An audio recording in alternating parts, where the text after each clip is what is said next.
RSS ಇದೆಯಲ್ಲ, ಈ ಬಿಜೆಪಿಯ ಮಾತೃ ಸಂಸ್ಥೆ, ಜನಸಂಘದ ಮಾತೃ ಸಂಸ್ಥೆ.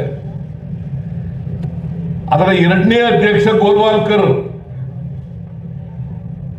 ಮೊದಲನೇ ಅಧ್ಯಕ್ಷ ಎಡಗೇವಾರ್. 1925ನೇ ಇಸ್ವಿನಲ್ಲಿ RSS ಪ್ರಾರಂಭ ಆಯಿತು.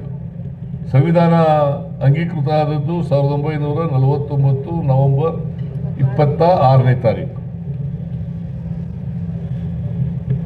ಆಮೇಲೆ ಈ ಗೋಲ್ವಾಲ್ಕರ್ 1940ನೇ ಇಸ್ವಿಯವರೆಗೆ ಎಡಗೇವಾರ್ ಇರ್ತಾನೆ, RSSನ ಎಡಗೇವಾರ್.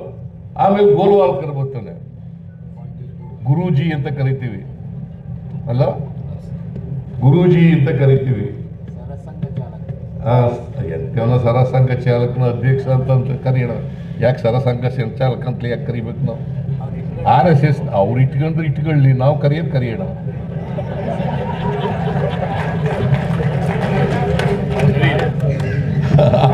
RSSನ ಸಂಸ್ಥಾಪಕ ಎಡಗೇವಾರ್. ಆಮೇಲೆ ಎರಡನೇ ಅಧ್ಯಕ್ಷ ಗೋಲ್ವಾಲ್ಕರ್. ಇವನು ಬಹಳ ವರ್ಷ ಇರ್ತಾನೆ, 73ನೇ ಇಸ್ವಿಯಲ್ಲ, 73ವರೆಗೂ ಇರ್ತಾನೆ. 73 ಅವನು 15 ವರ್ಷ ಇರ್ತಾನೆ ಎಡಗೇವಾರ್. ನೀವು ನೋಡಿ, ಇವರು ಯಾವತ್ತಾದ್ರೂ ಇಷ್ಟು ವರ್ಷ ಅಧಿಕಾರದಲ್ಲಿ ಇದ್ರಲ್ಲ.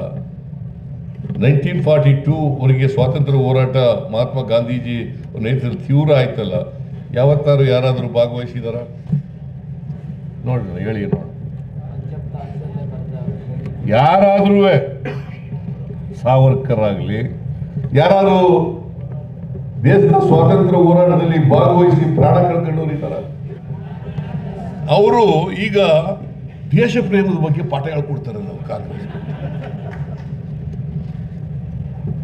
ದೇಶ ಪ್ರೇಮದ ಬಗ್ಗೆ, ದೇಶಭಕ್ತಿ ಬಗ್ಗೆ ಪಾಠ ಹೇಳ್ಕೊಡೋದು.